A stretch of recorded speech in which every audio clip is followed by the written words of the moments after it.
Okay, I'm looking at the mainspring for the black HMV 102C that I was working on the other day.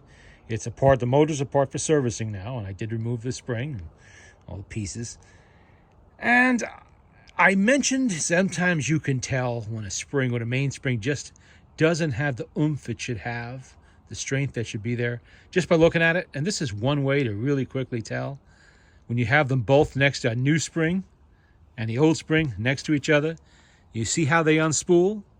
How this one's unspooled almost twice what this one has? That's because this one has its full strength. This one is probably original to the mid-1930s. And while it probably would play one side of a record if the record was clean, I don't think it would push much past that in this condition. Another thing I don't like to see is the way this is bent like this. That tells me that sometime in the past, an owner of this machine was over-tightening it, winding it up to the very end and then giving it that last little bit of English to keep it going. Don't do that. You start to bend the spring, eventually you will break it. You wind these things until you feel resistance, and then you stop. That's it. Don't ever try to push it past, because the end of that spring should look more like this. You see? It's a little bent there because it has to go on a hook, but otherwise it's got a nice curvature to it. It's not crooked like that one. But at least it didn't snap. It's not broken yet. But you can see the difference, which is why I have come to the point now I just replace the springs on these things.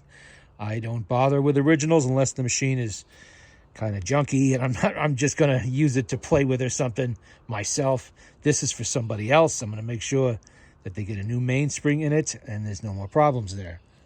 There were no surprises in the motor. Everything was pretty good. This already gone through initial cleaning, but there's more work to be done there, as you can see.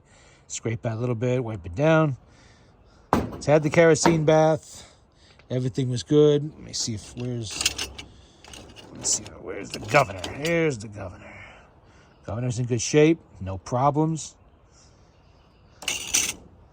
We'll get that all cleaned up and eventually back together, but I just wanted to show the difference in the springs, the main springs, while I had them apart like this.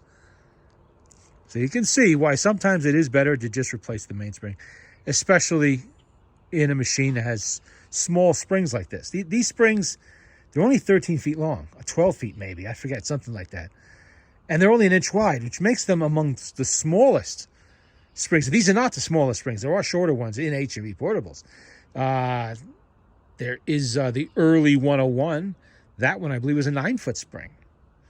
Some Victrolas, you will find 2 9-foot springs in them. But those are usually about 1.25 inches wide, so it makes up a little bit there. So these are pretty small. You know, they're made for a small motor that goes in a small portable. So they're not that big. They don't have a lot of excess capacity. At most, even when they're new, you're going to get 2 plays out of them. If the records are dirty and worn, you might get 1.5. Or if they run long. You know, so you might as well get the most power you can. New springs are about $60, $65, something like that. I have to import them from overseas. They cost me more than a lot of you guys in the UK would pay for them. Possibly. I'm not sure what you're paying for them over there. You know, and I think I bought 8 of these. I only have 1 left. That one is reserved for a machine I'll be working on at some point in the future. Another 101 with steamship stickers, but that one has not yet been shown. So if they're available, why not? You know, why not go ahead and put one in instead of screwing around with, you know, springs that are going to give you 1 play at a time if we have to wind it up, and then they're going to snap eventually. You know, that end is definitely alarming looking. I don't like to see that at all. That's a potential to crack right there. In the last mainspring I did in the 101, the center hook there, you see it? Just lost its ability to maintain its shape and it flattened itself. It would no longer grip the arbor. You know, it just stripped right out. I had never actually seen that happen before with one of these, but it did on that one. I don't know what I did with that spring. It's around here somewhere.